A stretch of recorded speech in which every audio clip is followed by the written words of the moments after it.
Welcome everyone joining us on YouTube, joining us on Facebook. Welcome on Zoom. We appreciate it.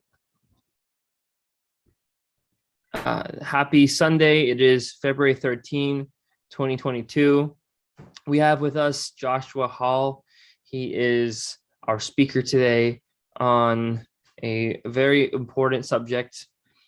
The subject we're talking about today is about learning the Arabic of the Baha'i writings. There will be some Persian as well, so I understand.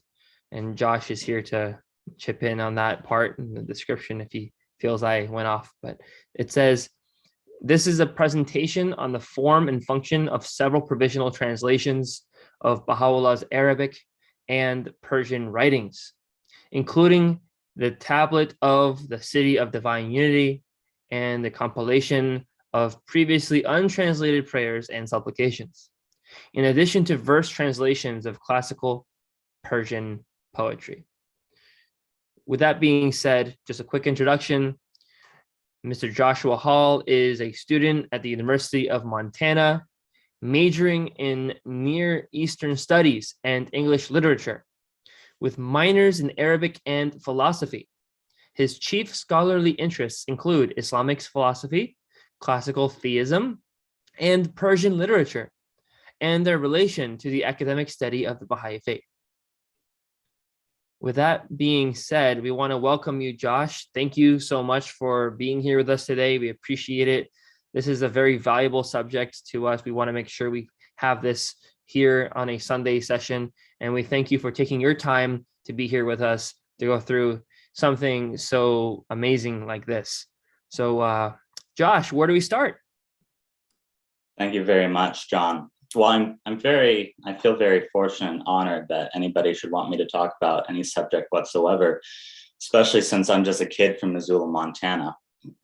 I think I gave you some faulty information there, since I'm not going to go into the into those specific works, say the Tablet of the City of Divine Unity. I want to talk more generally.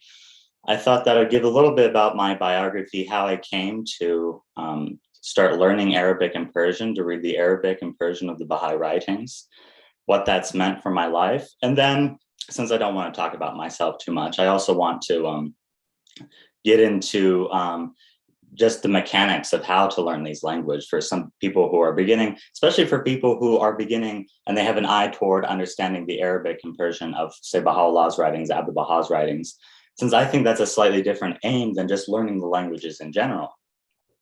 It's always about what our ends and the specific goals are that I think will guide how one learns the languages. Then I want to talk about translation, also translation in general, about if people are interested in translating or if they want to understand the translation of the Baha'i writings, just some comments in that regard. And then I envision this as a freewheeling conversation among friends. So if people have questions, please just raise your hand. And if it's something I'll answer it, or if it's something that I have planned to talk about a little later, I may just hold it off. And then I just want to show you a couple of the hidden words.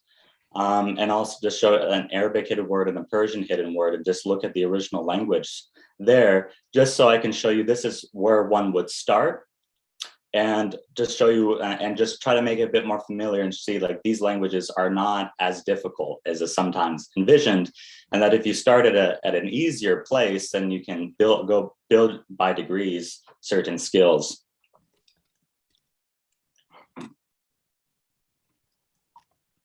And that's pretty much just an introduction to what we're doing. It seems like people are still coming in, right, John? Yes, but that is their loss, as they haven't joined on time. So we're more than happy to keep going ahead. Don't worry about that. All right. Well, and this is recorded, by the way, so we have this available on YouTube and Facebook for those who want to catch up in the beginning parts. I see that Mr. Dunbar has joined. So welcome, sir.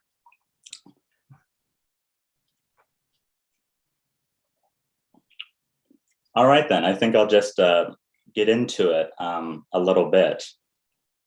Well, I'm 23 years old at the moment. I'm a senior at the University of Montana.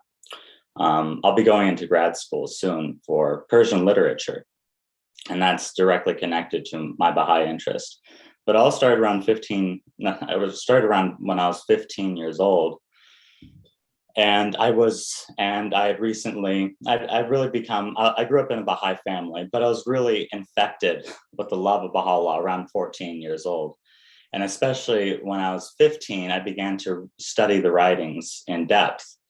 And so for that meant studying the English translations of the writings, of course. And we're fortunate enough to have the superb translations of The Guardian and plentiful translations from the World Center.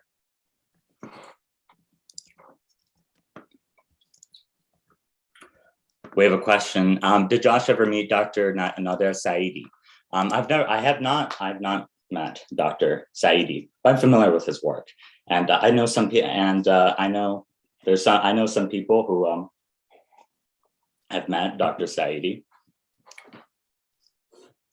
when they're growing up in Iran. Anyway, to get back to why I started at 15 learning the Arabic of the writings. So at 15, I was reading all I could. So this would be, say, gleanings from the writings of Baha'u'lláh. This would be the Kitab-i-Iqan. This would be Prayers and Meditations, the two great compilations, The Guardian, translated from Arabic and Persian, tablets revealed after the Kitab-i-Aqdas, the Hidden Words, the Seven Valleys and the Four Valleys. Just kind of the main texts of the Baha'i library, of the Baha'i canon, so to speak, that are available in translation. But eventually I realized that many writings have not been translated, and I was curious. And I also wanted to read the original languages of the writings that I had read in English, because I love Baha'u'lláh and wanted to be closer to him. And we get closer to Baha'u'lláh by getting closer to his word. So I was just a lover, an ashik in Persian, and that wanted to become closer to the beloved. So I thought, okay, to do this, I have to learn Arabic. And I focused on Arabic first because I was also interested in the Quran. So I thought, okay, I'll learn Arabic. And later on, I didn't know when I would start learning Persian as well. So that was the original impetus. And I always thought that since there are so many writings that have not been translated yet, that I eventually would translate writings as well. So that was the first stage. Now, of course, when you start out and you're just doing this by yourself, you don't have a guide. So what could have been easy and quick was hard and difficult and took a good deal of time. Actually, it didn't take that much time. How much time this takes will depend on how much energy you can put to it. I was fortunate since I had a very strange upbringing in that I was unschooled, which is like homeschooling, except you don't have a curriculum. So I determined my own curriculum. I determined my own readings, and in Missoula, Montana, they let you do that. So that's actually how I was educated. So I had a lot of free time that I could just devote to learning the Arabic and Persian of the Baha'i writings. So I was as a teenager. So I was very fortunate since that was the time in my life when I had time to put to this. But even if you don't have as much time to put to it, I do think it's still feasible. So that's how I started learning. That was the impetus for learning when I was around 15. And it really started at 16. And I chose Arabic first so I could read the Quran. So the first thing, of course, is that Arabic and Persian are in a different script. So I had to learn the script first and the sounds. And I looked around, I bought some books used. I bought Arabic letters and sounds, just, the alif ba, the alphabet. And I learned the script, just each letter one by one, and learn the sounds, try to use online sources as much as possible. And so that's the first stage, I would say, in learning the languages. Of course, it's just from a Western background, we don't know the script. And I think one thing about the script is that in Arabic it has 28 letters, in Persian it has 32. and there are sounds that exist in Arabic and Persian that don't exist in English. There are sounds that exist in English that don't exist in Arabic and Persian. So I think that's the first thing that one has to become comfortable with. And one thing I would say with respect to this is that I think the script is one of the most important steps, because once you're past that, then the illusion that Arabic and Persian are intrinsically difficult and alien languages falls away. Because that's what makes it seem to somebody from a Western perspective that they're strange, difficult, arcane languages that only those who are initiated into the arcane mysteries of the East can understand. They're really not. I mean, that's just what the script looks like, because there's all these squigglies. I mean, you know, if I look at Hindi and the Devanagari script, it looks like the same. You know, it looks complicated and arcane. It's not. And you learn that once you get past the script. So I think that's just the first step. And it's not particularly difficult, since there are only 28 letters. Persian has 32, since the Persians had to add a few letters to the script after they adopted it to accommodate their own language. And I would say that if you want to learn Arabic for the Baha'i writings, you're reading. So if somebody has trouble pronouncing Arabic sounds like and it doesn't really matter that much if you are focusing on Baha'i writing, since you're focusing on reading comprehension, and it's best to be able to pronounce as best as one can. But the goal here is not necessarily fluent speech with other people. That's a different goal, and an admirable goal, but a different goal here. So I think at this stage, when you're learning the script, it should just be familiarity with the theoretical sounds and the individual letters, so that you can read easily. And of course, there might be impatience at this stage and wanting to get to the other stages. But if one is not fully comfortable with the script, it's just going to be harder later on. But also fluency with the script will come over time. And it'll come to such a point that you're as familiar with the Arabic and Persian script as you are with English. And all the little letters will be like friends, because they are friends. And in fact, Arabic letters have a bit more personality than Latin letters that we use for some reason. Isn't Arabic the language of tha? They call it that because they have also sounds in Arabic that Persian doesn't have, and vice versa. Exactly. What you just noted, one of the pharyngalized consonants, as linguists say. So Arabic has a D sound like dal, but also has ba, ba. And to make that the back of your tongue lifts the back a little bit to the throat. So that's one of the harder sounds to make. But of course, if you're reading the Baha'i writings, you just need to recognize it. But that's exactly, the Arabs called it language of tha in antiquity, because theirs was the only language that had it. So after you learn the script, and this can be like a couple weeks. When I said, like, you know, taking time with it, you know, a couple weeks, you have a few sessions, maybe a month. Everybody has his or her own pace. Then you learn the grammar, and the grammar is fun. And the grammar is the rules of the language. And this is especially important for Arabic, because Arabic is a language which operates under specific rules. All languages do, so that was a pretty banal statement.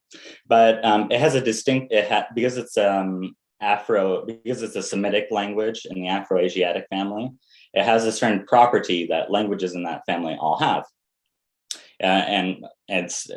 Arabic works on a system of roots, and they're generally 3-letter roots.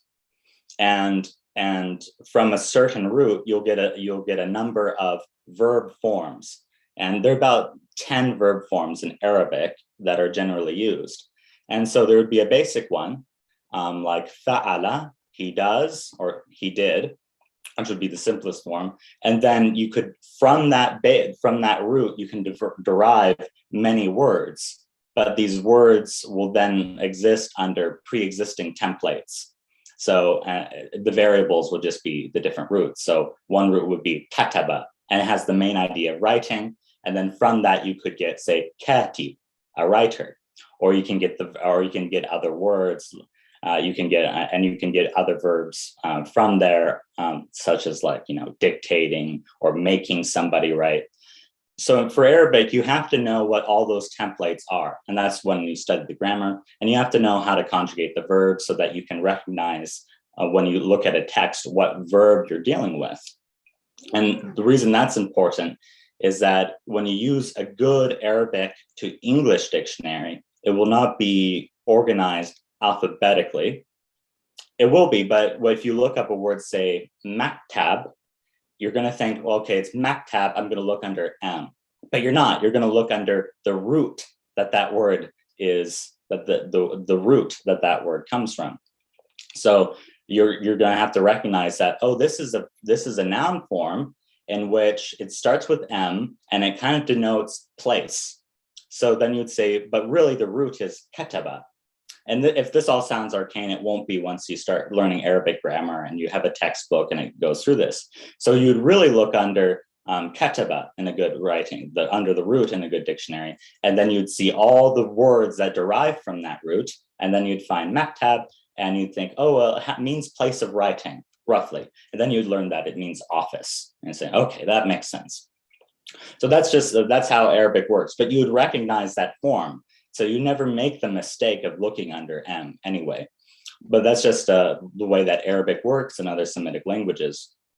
The dictionary that you'll be using when you're on this stage of learning the grammar and when you're looking up words is called the Hans Ver dictionary. I'll put it in the chat.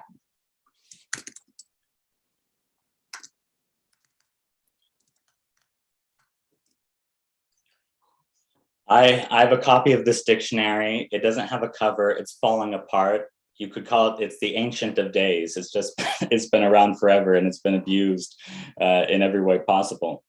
So you're going to use a dictionary like that, or Lane's Lexicon, which is available online. Lane's Lexicon is more for Quranic Arabic. It's for older Arabic. It's sometimes useful in the Baha'i writings if you don't find what you're looking for. And Hans Ver was originally Arabic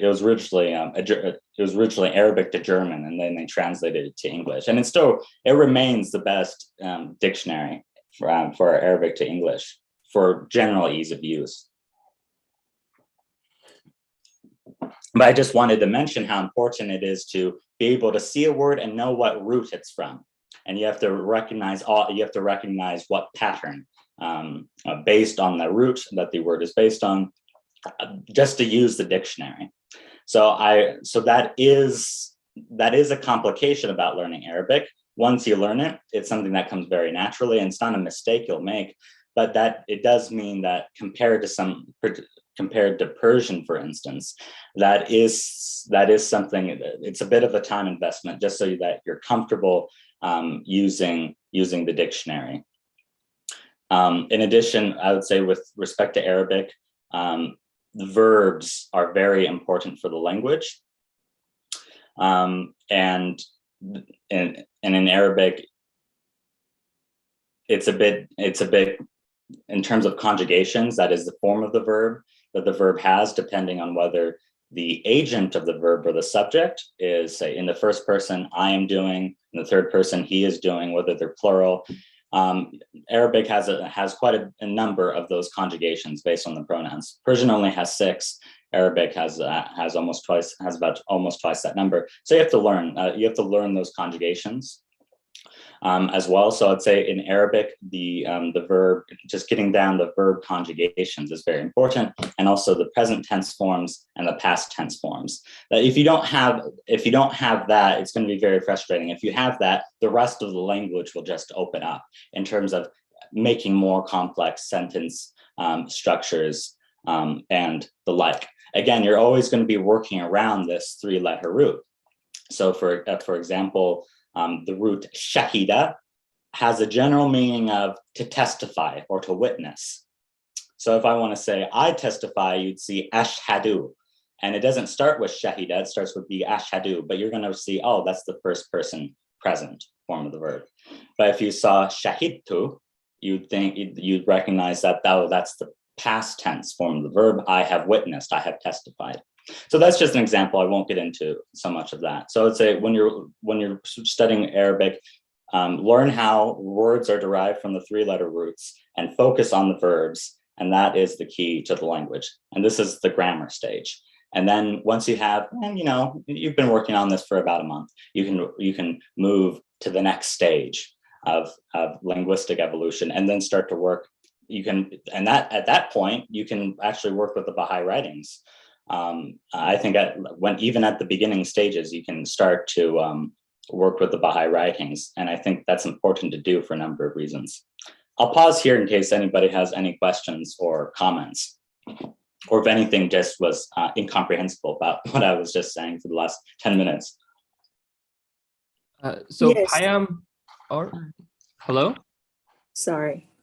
Yeah, please, Dana, you can ask your question. Yes. Yeah, I was just wondering if he had anything to put up on the screen to show us what he's talking about. For example, 3-letter roots. Mm-hmm. I'm not familiar, Okay. with yeah. Yeah, definitely.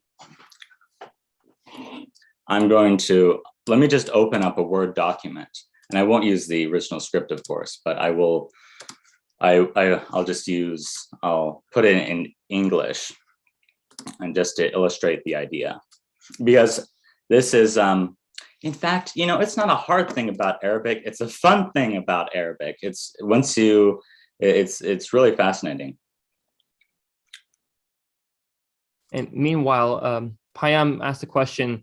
You mentioned 28 letters, and are you including the Hamza as well? No, not including the Hamza. The Arabs are not.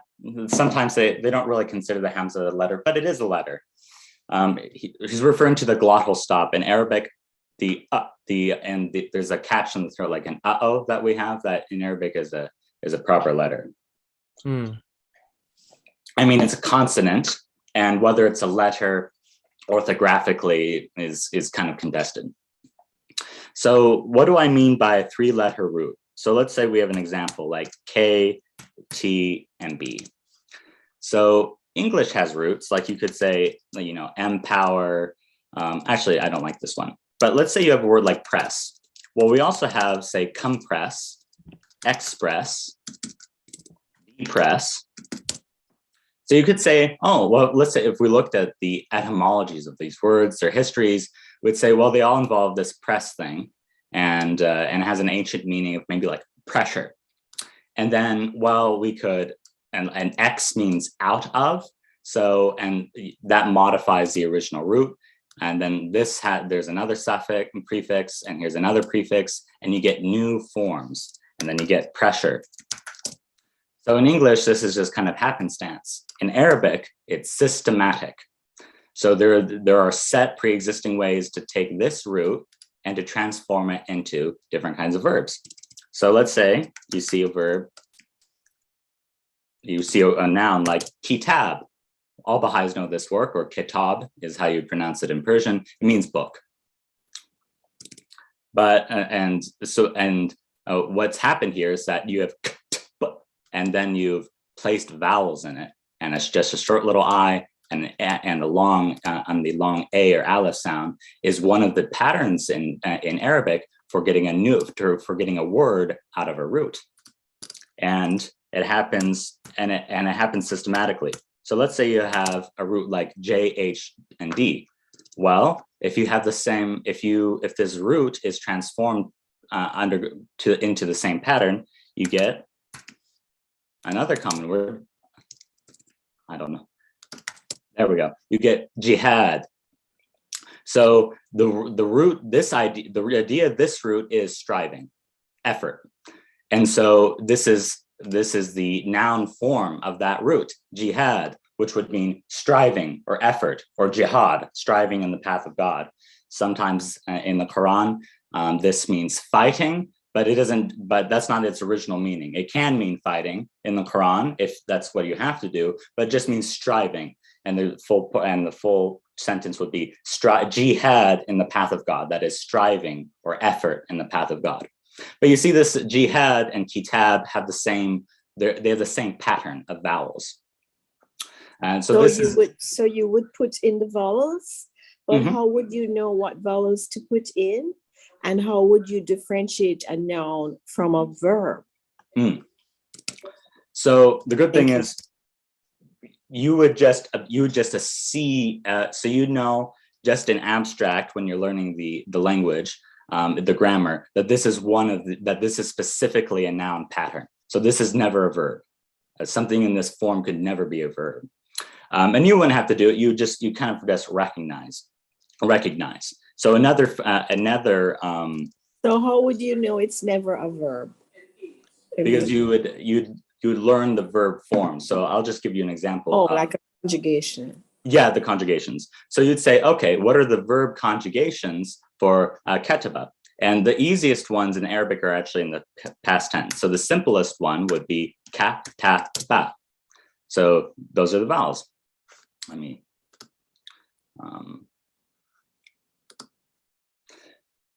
So this would be he wrote, and then I wrote would be katabtu. And that would be the conjugation for I wrote. He wrote, and then she wrote would be katabat.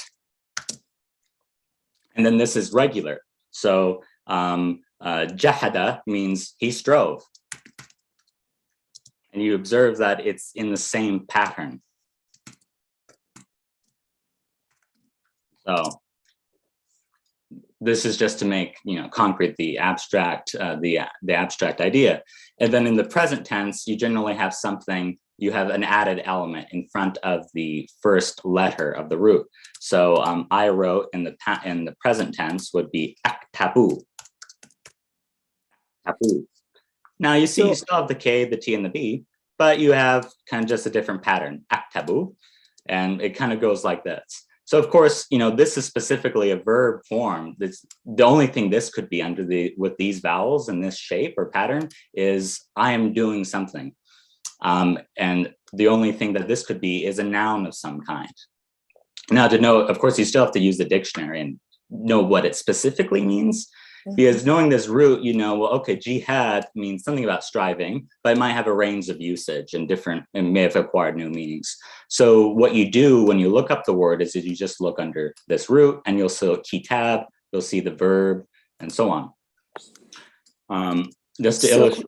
Yeah, go on. That's the question. So it would be like I wrote, he, she, I wrote, you wrote, he, she, or it wrote. Exactly. We wrote, you plural wrote, they wrote. Exactly. Now the ba would differentiate he, and the at would differentiate she, and the tu would differentiate I. Exactly. So, and you may think like, well, should we have in Arabic, the information of who the subject is, the he is embedded in that verb form. A lot of languages are like this. It's the same in Persian, in fact. So, but you generally wouldn't be done, but you could say huwa kataba, and then huwa would be he, and then kataba would be the verb that fits, and that's in the proper conjugation. So what would be she? She wrote. That would be katabat. She wrote. So this is kind of similar to, I guess, like Asian languages here and there, because it's kind of giving me like Japanese vibes, where the noun is usually like infused with the verb. That's pretty interesting. Yes, Arabic. No, I don't know. I've never studied Japanese, but Arabic, it is like languages like Hebrew and Aramaic. Got you. Yeah, things like that. So I mean, whenever I read the Old Testament and I see Hebrew words, I'm like, oh, that's like the Arabic, and so. It's like this. So, and so I think of this, as the programmers say, it's not a bug, it's a feature. This is what makes Arabic fun. So just let's take another pattern. Maktab. Well, the abstract pattern of having the ma here and then a consonant, and then a vowel, then in Arabic it's called a fatha, and then having the last consonant. This gives you the idea of place, just the place in which the verb, in which the root idea is going to be seen or going to be evinced or shown. So maktab means place in which the writing is done, it means an office. And then another verb form would be maktaba, which would be library. And the thing is, you look up these words in the dictionary, but you'd recognize, oh, I'm not going to look under M, I'm going to look under K, T, and B, because I know that this follows a pre-existing pattern. Just to illustrate, the verb dhahara in Arabic means to become manifest. So the Z with the dot under it signifies that particular sound. So muzhar in Arabic means place of manifestation, place of appearance of a thing. So it's just like maktab.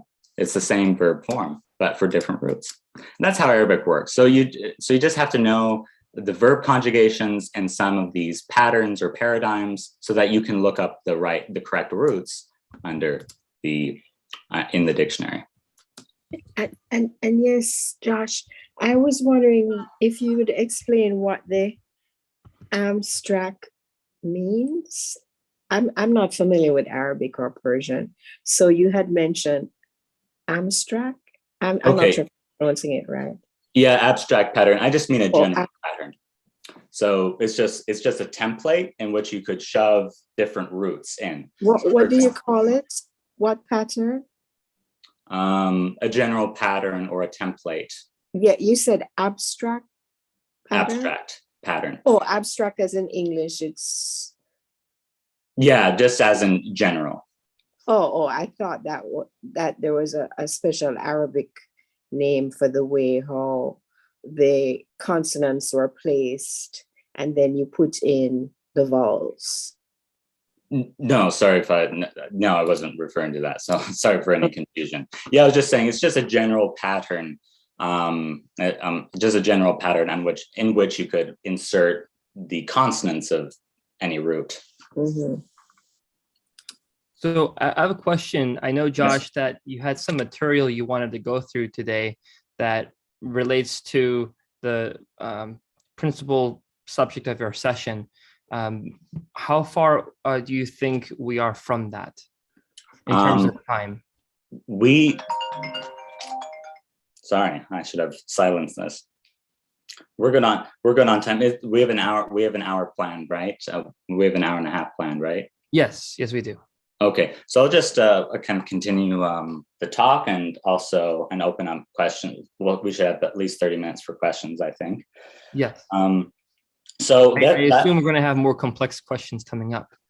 Yes, and I'll be on my toes. So thank you for the questions, everybody. So that this illustrates the grammar stage. What you'll be doing, you learn your script, and then you learn the grammar, and that's the grammar stage.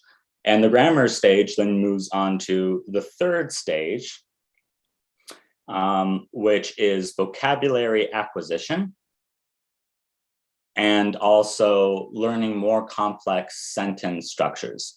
And what do I mean by complex sentence structures? Instead of saying, John went to the library, which would be, Jan dhahaba ila al-maktaba, you would say, if John went to the library, he became very hungry, and then he decided, and you learn that in Arabic too. And it's not too complex in Arabic, those more complex sentence structures, especially for the Baha'i writings. It's just words like if, when, learning how to express things in the future.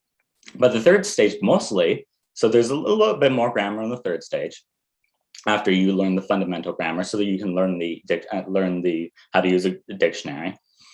But then just Chad put out something interesting. He said some have compared Arabic word patterns to chords on a piano. Chords can be played up and down the scale, but the pattern is distinctive. Excellent. So if somebody is familiar with music, I'm sure that the analogy probably, it's like a nice analogy. I know music less than Arabic, so somebody should explain the chords to me by referencing Arabic instead of the other way around. That's interesting. Thank you. So the vocabulary acquisition stage is when you're trying to read things and you're looking up words in the dictionary and you're learning all this vocabulary. Now, here's where I think the particular aims of reading the Arabic of the Baha'i writings comes into play. So the acquisition stage of the vocabulary acquisition stage never ends. It's the eternal, you just get better, but you never stop learning new vocabulary in Arabic.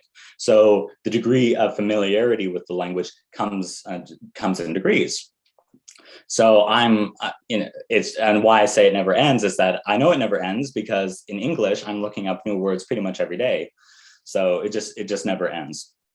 However, that is not a cause of despair and hopelessness, because when you're learning the Arabic of the Baha'i writings, let's say specifically Baha'u'llah's Arabic, there's a core set of words. And if you know them, you can read almost anything Baha'u'llah has ever written, while occasionally looking up the spare word that you don't know.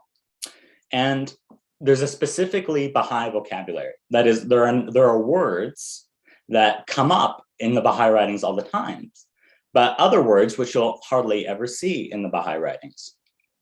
So, you're not going to, if you read a newspaper in modern standard Arabic, and modern standard Arabic is just the contemporary version of classical Arabic that you find in the Baha'i writings, it'll talk about things that Baha'u'llah never talks about. So you don't need to know those words to read Baha'u'llah's writings, is the point. There are fields in politics and economics and sports and business and the like in modern Arabic, and Baha'u'llah doesn't use those terms.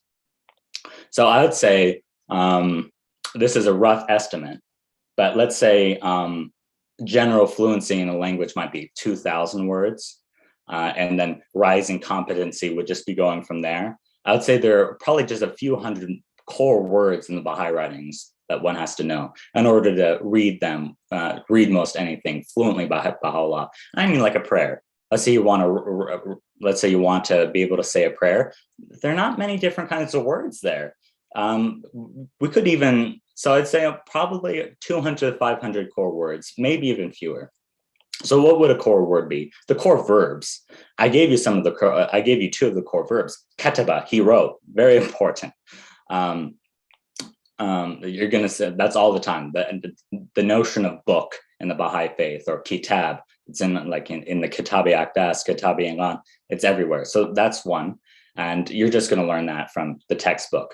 And then one verb that's in the Baha'i writings is manifest, to appear, very important, since the manifestation of God is such a central idea. And that's Bahara, and zuhur would be the noun for manifestation.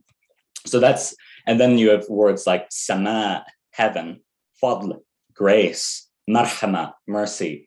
These are Baha'i words, and you just learn them. And eventually you'll find that, I can just read Baha'u'llah's prayers now that I know the grammar. And it's like, I know these words, because they're not that many words. Baha'u'llah has a specialized language.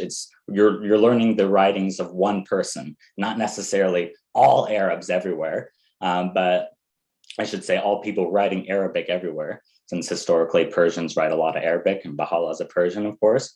You're learning the Arabic used by a single person, namely Baha'u'llah. So it's really it's a more contained goal, and it's extremely accessible in terms of vocabulary, especially if your goals are, I want to be able to see what Baha'u'llah says in the original in text.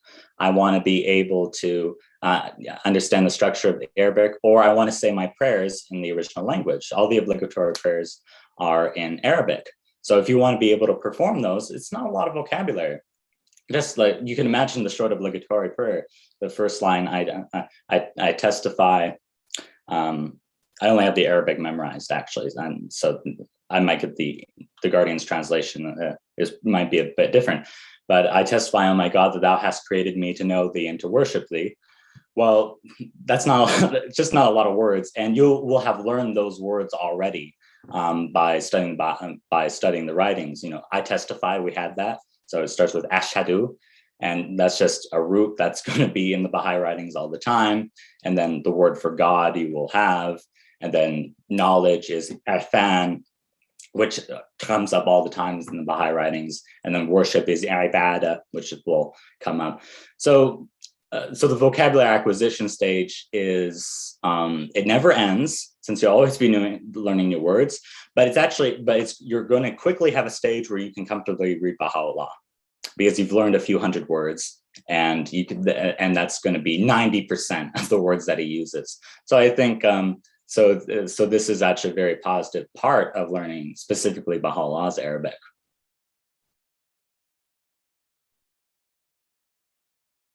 And then it's just a universe of possibilities. Since then, that's just this, it's a lifetime study of Baha'u'llah's Arabic and reading the tablets of Baha'u'lláh and the like. And what you can start out with is, when you're reading the originals, well, you read things that have translations, so that then you can look at the translations for help too. And also once you start doing this thing, getting involved online with other Baha'is who know the languages and scholars, so that they can help you out too when you're attempting to do this.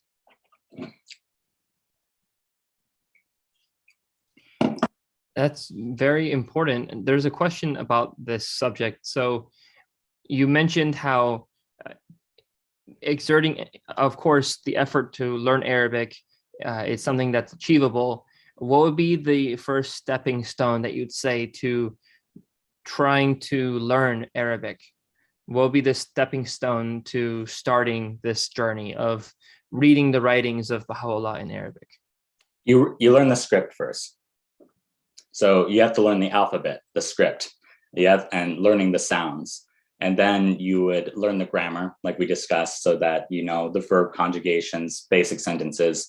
You can learn the dictionary. And then you just start trying to read Baha'i writings and looking up words you don't know. And because of how Arabic is structured, you always know this is a verb. And then you'll figure out what conjugation it is. You'll know this is a noun. And when you read Arabic and it doesn't make sense, let's say you're reading, I would suggest starting with the Arabic hidden words, because they're short, easy text, bits of text. And if you can't quite get why the Arabic means what it, if you can't quite figure out what it means, you check the translation. And if there's something that's and if you're stuck on something, move on, try something else. So just three easy steps.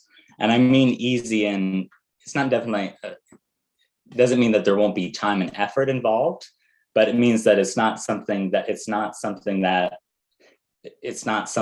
requires a PhD, and it's not our extensive training and graduate school. It's nothing like that. It's very doable. Thank you. Chad Jones just posted, here's a selection of the shortest Arabic prayers from prayers and meditations. So yes, prayers and the hidden words are the easiest text just to start out with. One note here is that in my experience, Baha'u'llah's Arabic, if you start out just reading Arabic from Baha'u'lláh, it's not very difficult Arabic. Abdul Baha's Arabic is a lot more difficult in terms of he uses words Baha'u'lláh doesn't use. So he uses a different style of writing Arabic, and it's a lot more difficult.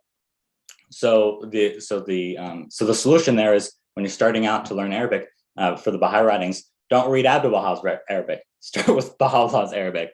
And when you're comfortable with Baha'u'llah's Arabic, you say, oh, let's look at Abdul Baha's Arabic. And most texts are going to be doable once you're at that stage. But there are some things Abdul Baha's written in Arabic that are difficult for experts. So that's not everything he wrote in Arabic, but some things. So it depends on the text, and one should never get discouraged. There are plenty of things that's an exception generally, even with Abdul Baha. So go on, John. Sorry. Well, there is a question from one of the speakers here, attendees. They asked me the question. At the end, I'd like to elaborate on this with you. You know that there's the idea in the Baha'i faith of a universal language, and this person's question is about your thoughts on whether Arabic or Persian will be that universal language. His opinion is it won't be, and he wants to know why, seeing how the writings originated in that language, Arabic and Persian. Have you heard or read anything about this question about Arabic and Persian being this universal language, possibly or not? Yes, I have. Yeah, it's a fascinating question. I've written that down. I think, do I want to answer that now? I'll answer it now, since I think this is a good stage, and we'll get into the other things, especially since I want to talk about Persian too.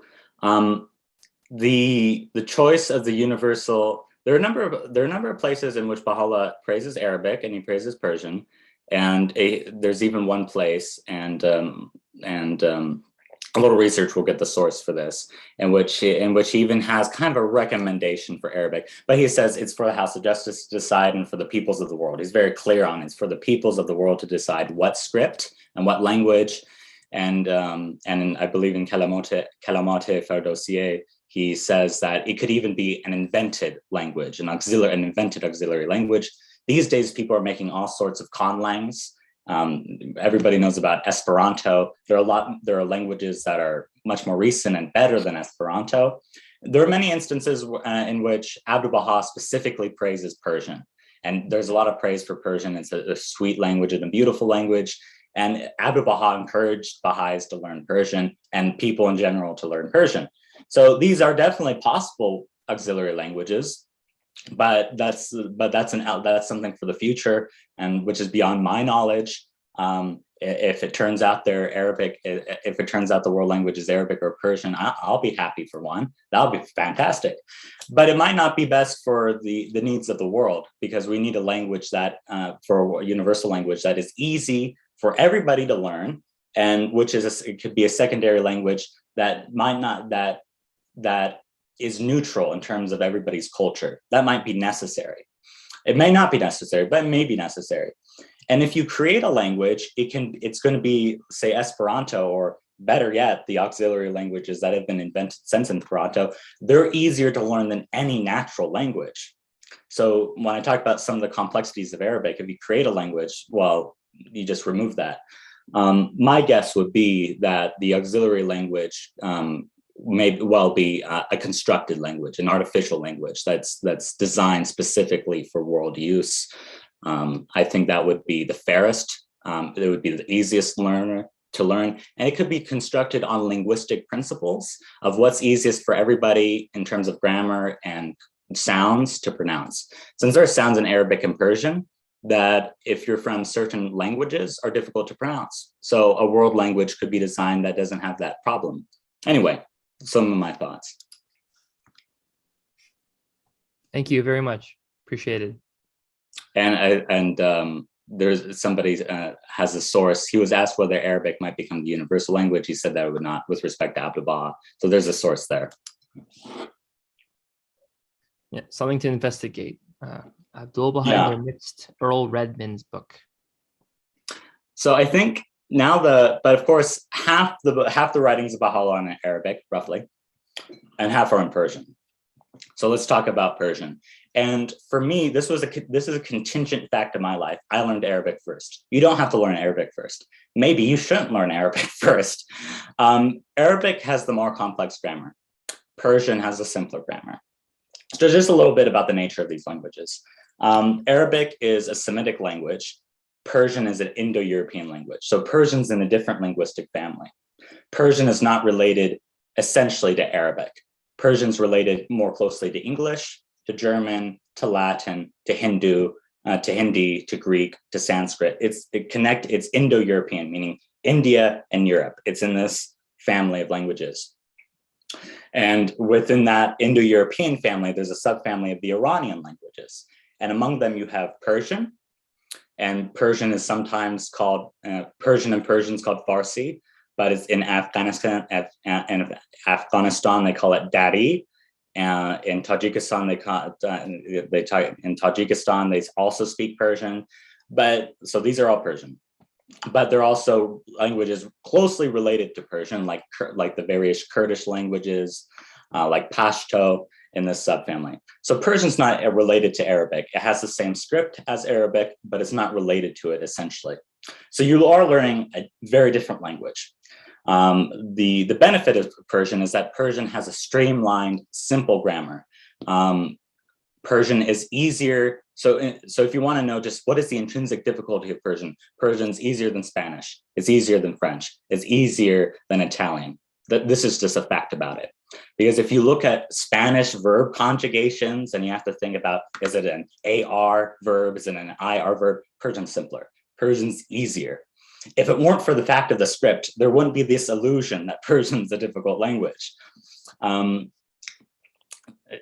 6 verb conjugations, for instance. Persian doesn't even distinguish between he and she. There's one verb, there's one pronoun, u, which is he, she.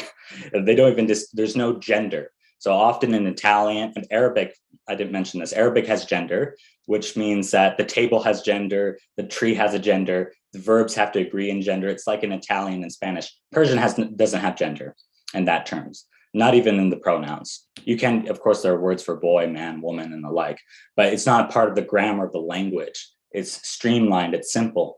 So I would say that if you want to start out, Persian actually might be the easier route in terms of grammar.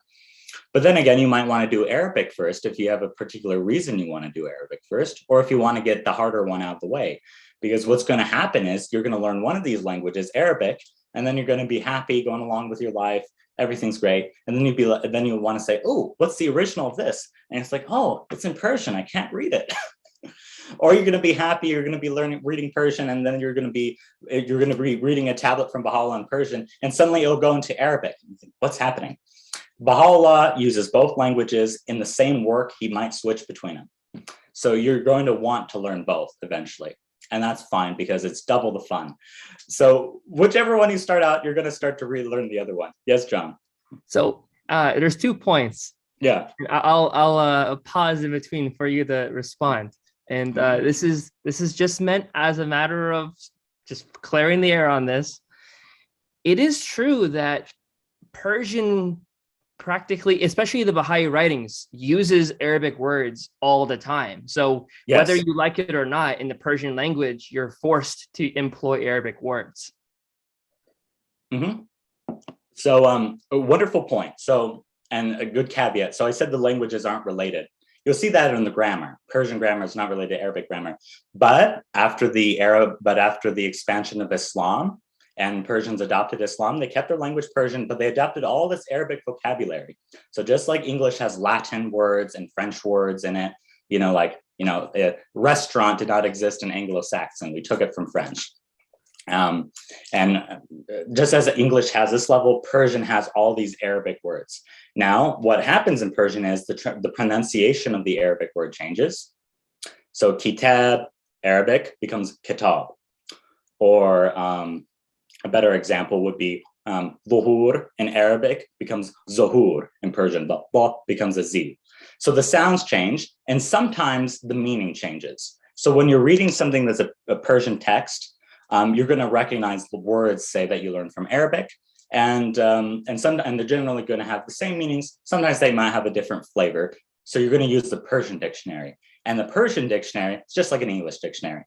It's alphabetical. You don't have to look at the root. You'll just see, oh, khane means house, and the first letter would be khe, and then just look under khe. And if you let's say you're looking at a word, you see del, you look under d, and you'll find that means heart. Stomach, maybe, sometimes. So that's Persian. And you learn the verb conjugations. So I'm going to give a specific recommendation. Thaxton wrote an introduction to Persian. And this is the book, but here's it. But that's THACK. Yes, WN. Sorry, I'll put it in the chat. Thank you. And I'll read it off for the viewers that are watching this after the fact, especially. W.M. Thaxton, THACKSTON. That is the author of An Introduction to Persian.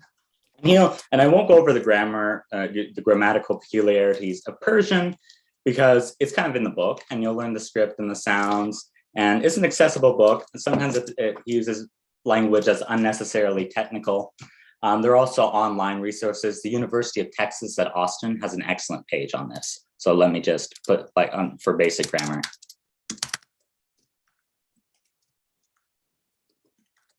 Lots of resources today, huh? Yeah. And for Arabic, the Ahlan wa Sahlan textbook is very good.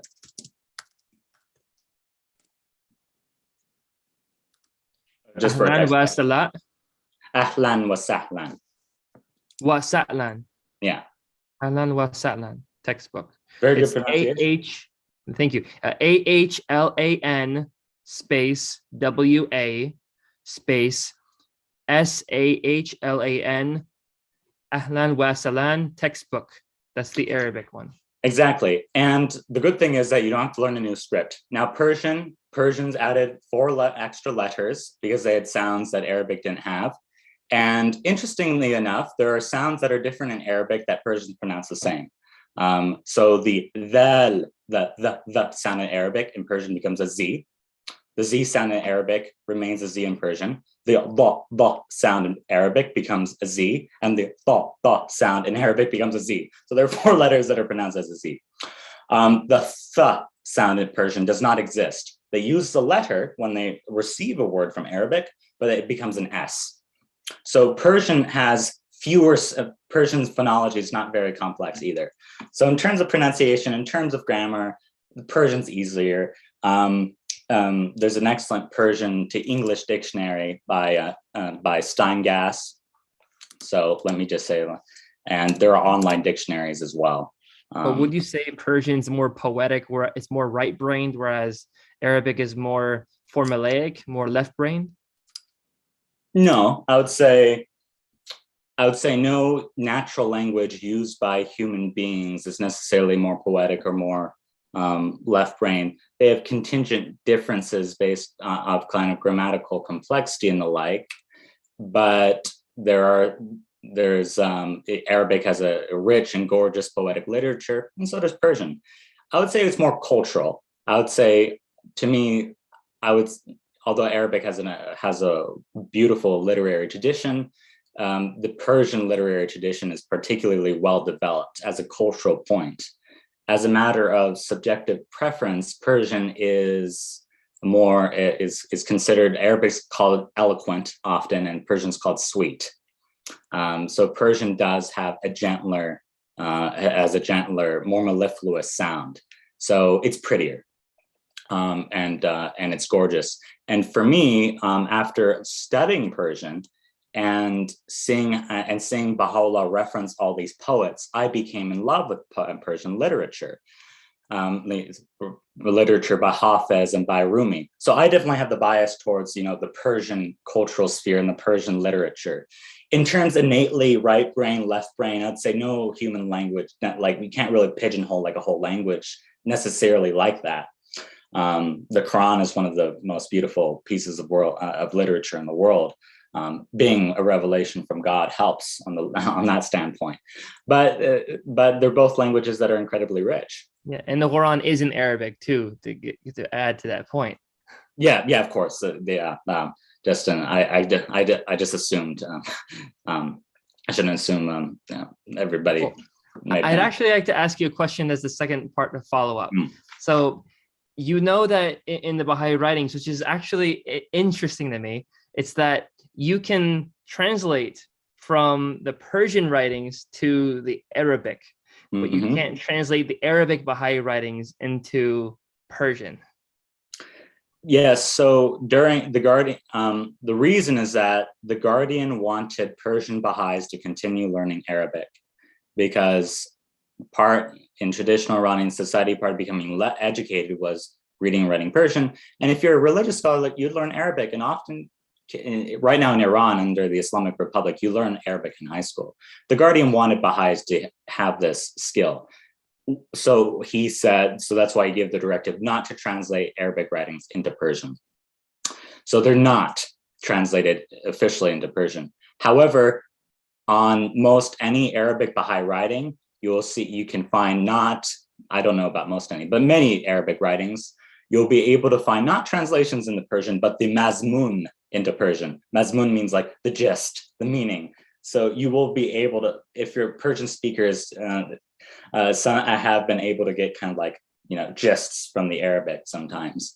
But you're right, there are no official translations from Arabic into Persian, although there are translations from Persian into Arabic for Arab Baha'is.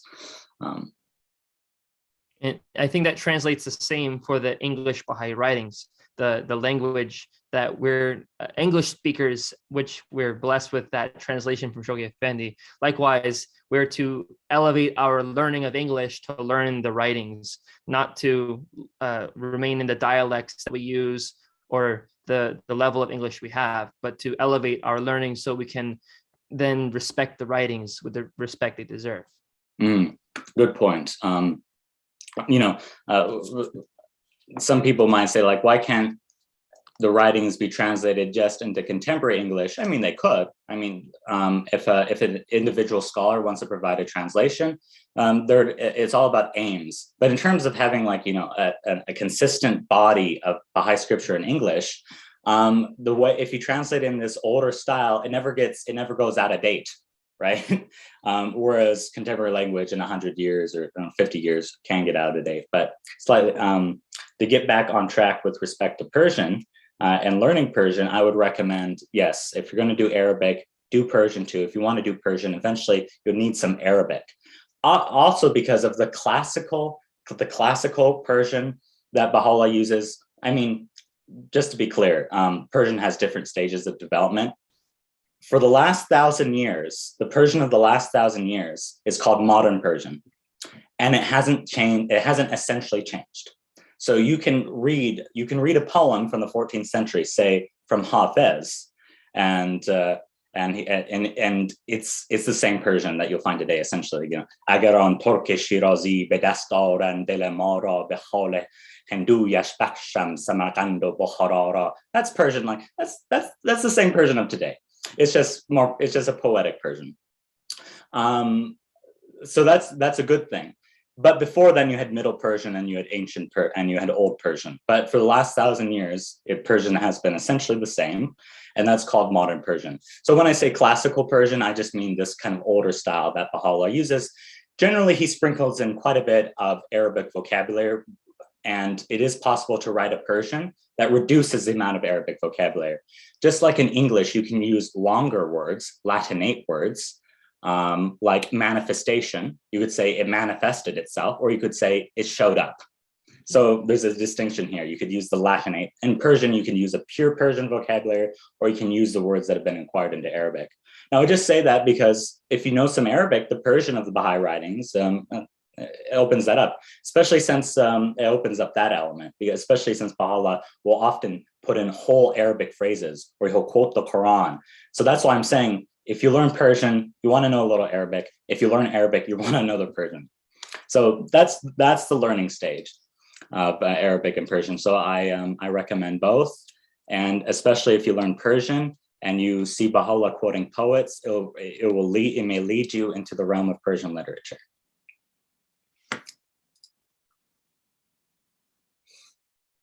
So I think this would be a good time to pause for some questions. I think the time always goes faster than one thinks than it ought to. So I do want to talk a little bit about translation, since I think a lot of people are interested in translating the Baha'i writings, learning how it's done, learning some principles. They might want to do it themselves. So I kind of want to talk about that as well.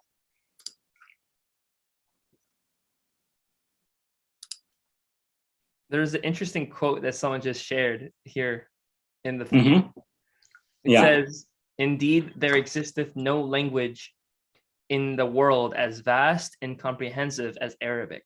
That is from Baha'u'lláh in the Tabernacle of Unity. Yes, and there are wonderful words, and Babal and Abdullah in different circumstances have also praised Persian. So they're both great languages, and recommend. And I think one of the great things I think for the Western Baha'i community is having more is kind of normalizing the idea of learning Persian and Arabic. when Abdu'l-Baha was visiting the West, he encouraged Western Baha'is to learn Persian and Arabic as well.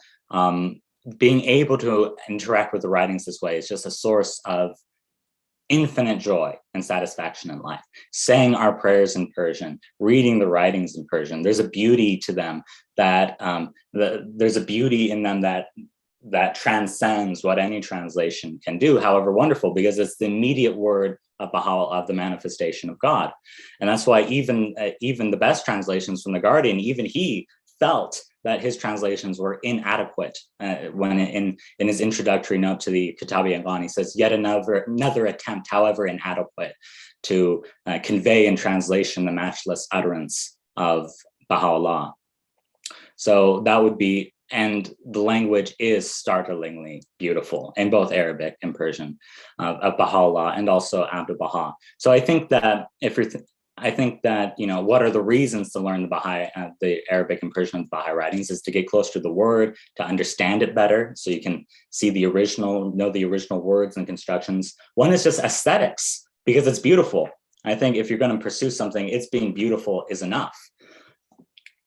So those are some of the reasons. And also, I think with respect to the translations, is the only way to appreciate a translation is to know the source text. So in translation, the source text is the original, the target language is the language being translated into.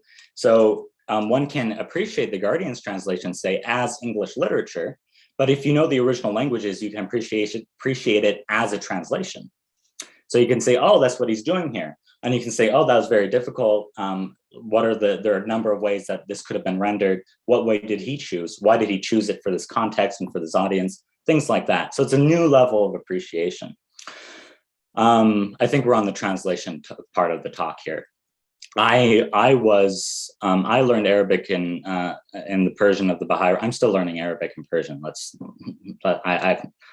Let nobody think I'm an expert or like completely fluent in these languages or anything like that.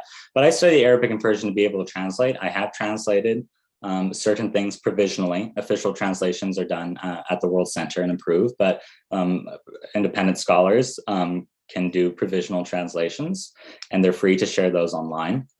So I've done a number of things, translations of things that haven't been yet translated, and that's a joy unto itself of being able to share with other people things from your beloved, from Baha'u'lláh. But you don't have to translate if you learn these languages. That's just an other element. But not everybody's interested in it or wants to do that a lot. But that's another avenue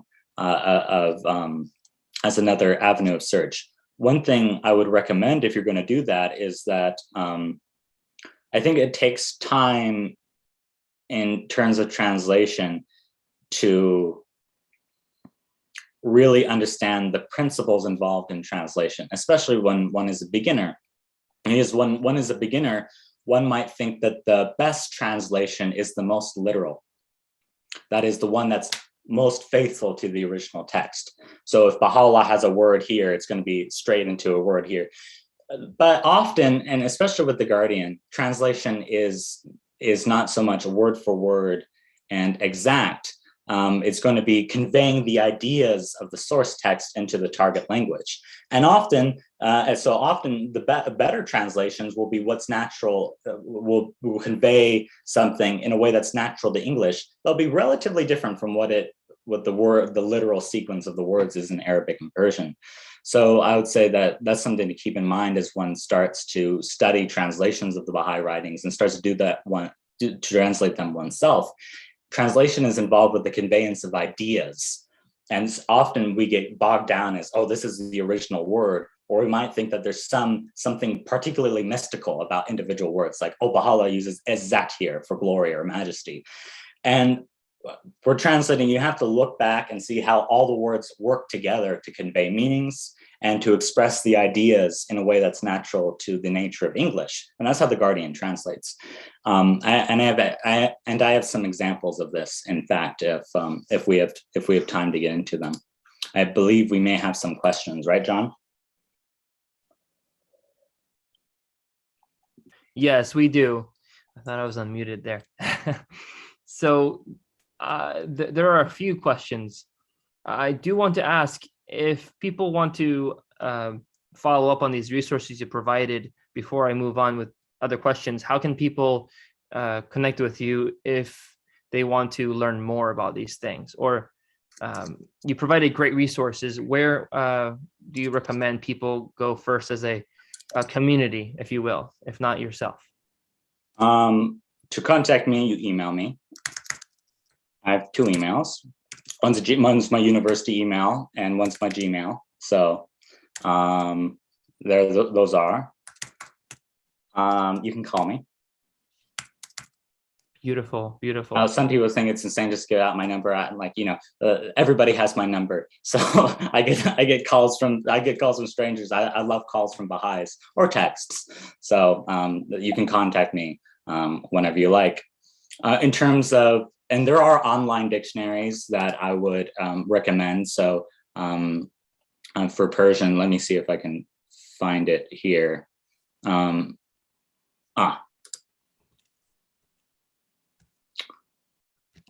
Nope, that's not it. Now I see it. I'm going to give I'm going to give a link for a beautiful online dictionary for Persian. Thank you. And in addition to all that, there was a question in the feed about abjad values. Mm-hmm. And I know that's a particular point of interest to a lot of people in Arabic. I'd like to ask that in a moment. But before we get to that, you mentioned about translations and meanings. Mm-hmm. And I think it's a nice flow from where we are now into that eventually. The meanings of the text, translating meanings. I know that there's a lot of expressions that we'll use in English that don't translate into other languages, mm-hmm. figurative speech, poetic devices, literary devices that are unique to a certain language. We're talking, in this case, the most obvious idiomatic expressions. They don't really transfer. Now, I know you just mentioned very clearly that the Baha'i writings, the meaning is translated over and not the direct word for word, literal, this word, this word, this word, this word, because you wouldn't translate then the idiomatic expression, for example, and so forth. What is, in a simpler way, as I've just asked in a sort of way, what is in a simple way how people go about trying to transfer meaning between the languages? Like you having read both languages, knowing that there are differences in terms of how you process the translations of the works, how do you, in understanding in a simple way, see these meanings transfer over, and how do you feel about that? Like what your human experience in this process, what is it? Yeah, so I've been thinking about this for years. Now, one way that will help is seeing how people have translated things before. And that will help to see how the Guardian and other people have translated the Baha'i writings. Because like because there's a problem. How do you translate this kind of phrase or this kind of idea? And people have found solutions, and we're still finding solutions to them. One way is just like English has a particular syntax or word order. So you're not going to represent the word orders of Arabic and Persian. So this is very fun. This is just the simplest way. But for example, in Persian, the verb comes at the end of the sentence. I, you, love is kind of just like, it's a subject, object, verb. Arabic, the verb comes at the start. So it comes before the subject. You could say yakulu waladu tufaha, like eats the boy an apple. That's just that's how. Now in English you would express that, say, just in the way we would in the word order we would in English. A boy is eating an apple.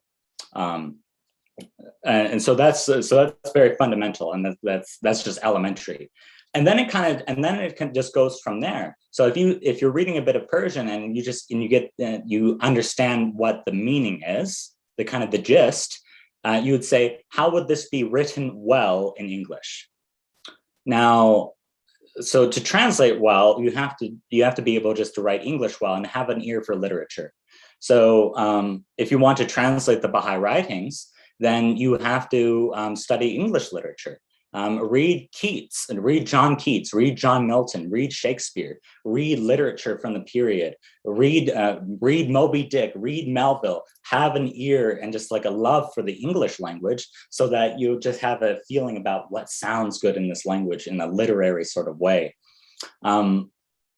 Traditionally from the Guardian, English, the writings are translated into early modern English. Early modern English is the English from the 1500s through the 1600s. It has the thou and the, certain verb conjugations like the eth for the third person. Now, so that's something to learn in terms of that. There's a particular grammar for that kind of English. So if you want to translate in that style, you have to learn that style. And I would say it helps to read the King James Bible, it helps to read Shakespeare, it helps to read Milton. Milton's a little later. And the like. So that's one way, is just explore English literature, be familiar with those archaic forms. But in terms of how you might do this, I have an example for you that I didn't make myself, but Adi Masumian, who is he's a Baha'i translator and scholar and a dear friend of mine, and he's studying right now translation studies. So what it's called in translation studies is you're reading in the source language, and then there's a deverbalization stage. And that just means when you read it in the language and you understand the meaning, and then you're able to convey the meaning in another language. So, and to get a sense of how this is, and it can get a little bit complex. I mean, translation is not a simple science. Translation is an art. It's a scientific art. And it takes creativity, it takes different like methods. Oftentimes there are no right answers. There are infinite ways potentially you could translate a given passage, right? So it's about a manner of emphasis, what you want to emphasize, who the audience is.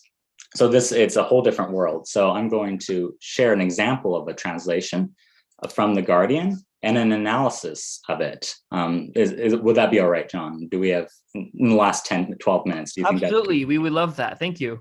Okay. I'm nerding out. I'm very happy. Let's see here. I'll make this small. So how do we start? So I'm sure many Baha'is may be familiar with this passage. It's in Gleanings. So every age hath its own problem, and every soul its particular aspiration. The remedy the world needeth in its present day afflictions can never be the same as that which a subsequent age may require. Be anxiously concerned with the needs of the age ye live in, and center your deliberations on its exigencies and requirements. So that's Gleanings, passage 106. And and he has and my friend Adib, he's transliterated the Persian, or he's written the Persian in English alphabet.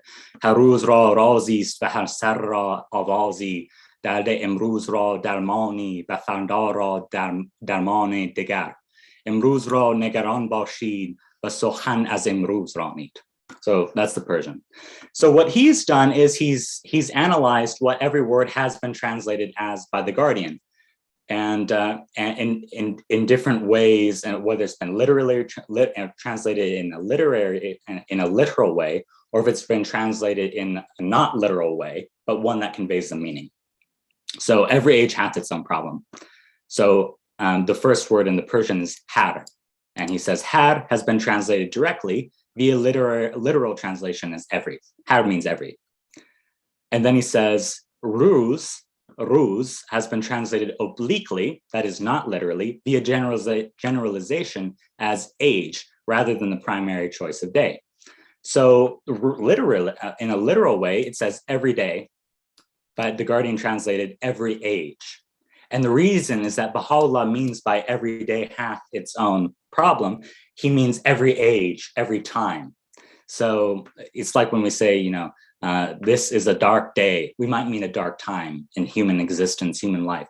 So he's not translating it in a literal way. He's translating it obliquely, but in a way that conveys Baha'u'llah's meaning. And then we have ra, and this is something technical. You have to know Persian to kind of get what this is about. So I'm going to skip this. But Baha'u'lláh says Haruz has its own raz, its own razi, and razi just means a raz. And literally that means secret. So he says, so he clarifies razi has been translated obliquely via change a simple subset of modulation as its own problem, rather than the literal choice of a secret. So literally it says, unto every day it is a secret. That is a secret to understanding its problems, to understanding its nature and the like. Now, I have to say that this is probably a rather extreme version of a translation that's not quite literal, but which conveys the meaning. And we could get a lot further in the mechanics of this, in terms of, so the Guardian's done translation that conveys its meaning, but which is not always literal. And it's a fantastic translation.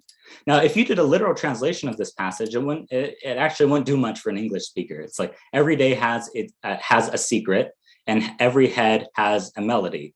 The pain of today has a remedy, and that of tomorrow has a different remedy. It kind of goes like that. Now, in Persian, it's gloriously beautiful, simple, and concise, but a literal translation wouldn't convey the full meaning. And that's why you have to do it obliquely, and you have to add things. Sometimes you change something. This takes experience. This takes kind of know-how. This takes, kind of years to translate.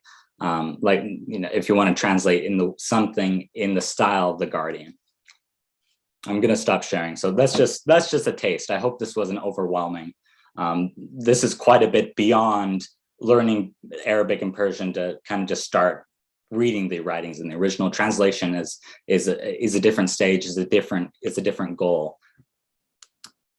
Well, this that you showed it to us, it elaborates further for someone who knows that there is an end goal to all this, that there in fact is a way to understand the Arabic and the Persian of the Baha'i writings, and as I was going to say as literally as possible, but I didn't mean that either. Yeah.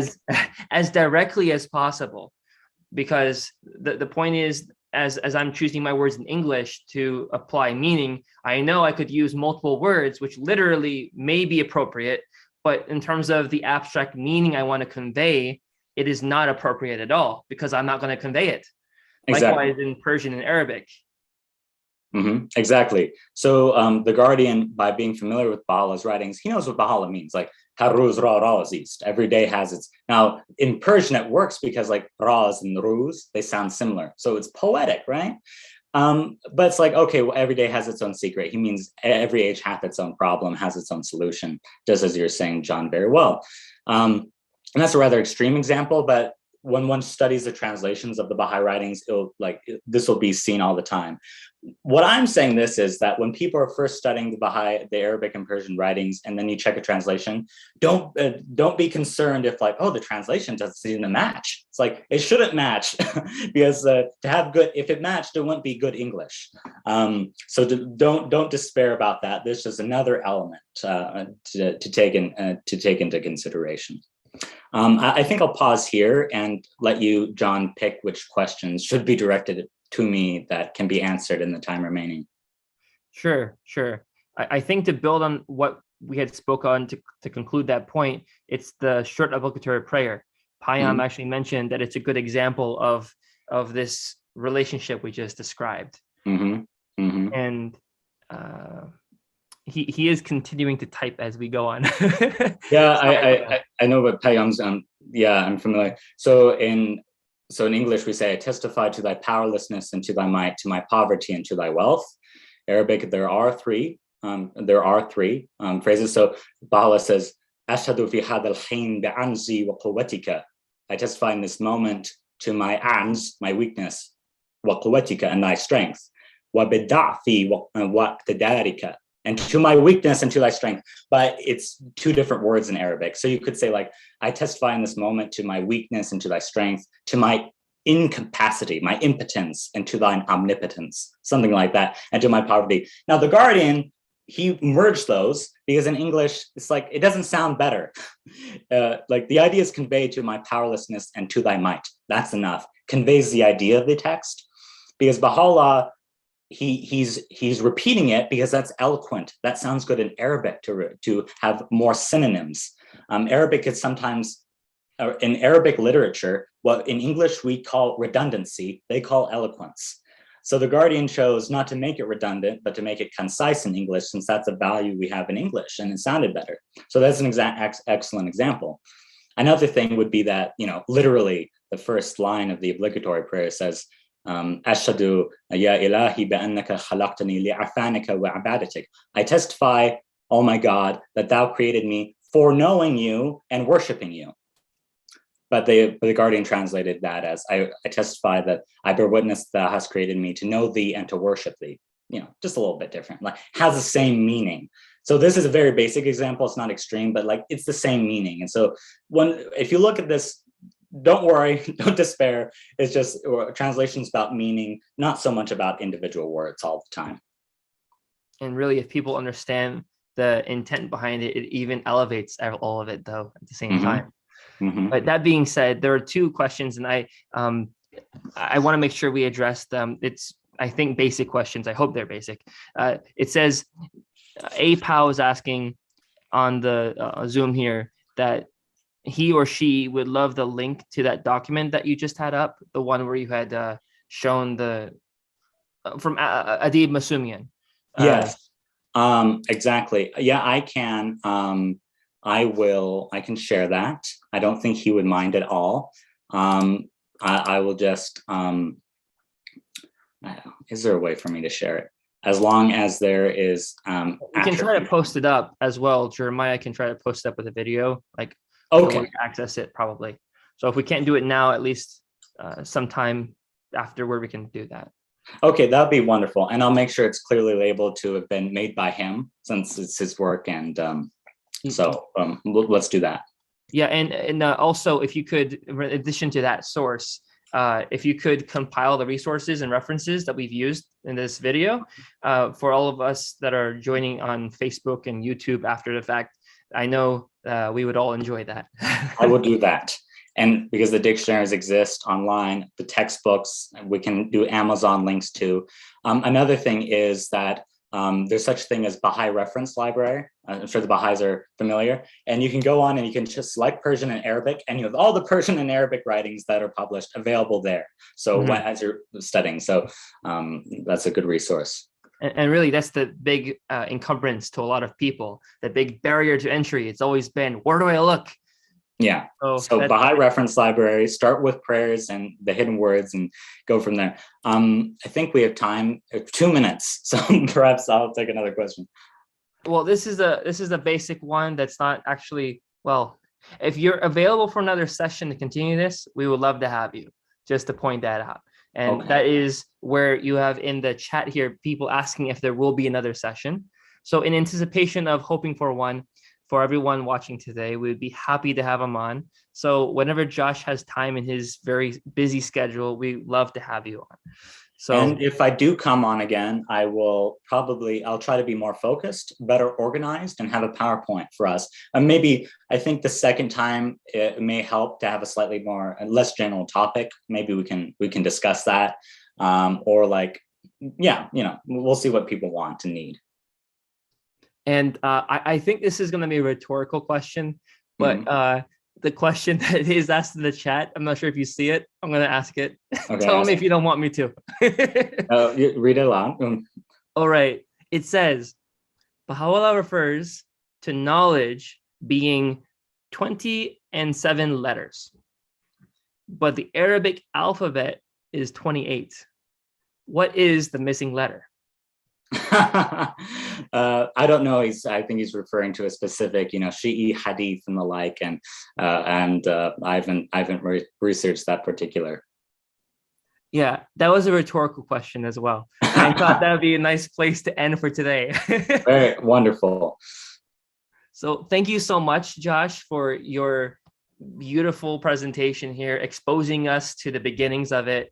I mean, I understood that you want to next time you say PowerPoint and whatnot, but for those of us watching who've watched this today, who've taken the time to see this, I think this is in many senses more valuable than the PowerPoint, because you're able to describe actual issues that people here had and they brought up. So the value of answering questions that are directed at you is phenomenally large, and we appreciate that you were able to do this today. And that just shows how great of a speaker and teacher that you are. And well, you're very kind, John, to call my disorganized, freewheeling conversation and a presentation to begin with. I appreciate the compliment, and thank you everybody for being kind and for honoring me. I'm just a kid from Missoula, Montana, so I'm honored above my station to talk about this this with all of you. It's all for the love of Bahá'u'lláh and his writings, and I just want to share that with other people. So.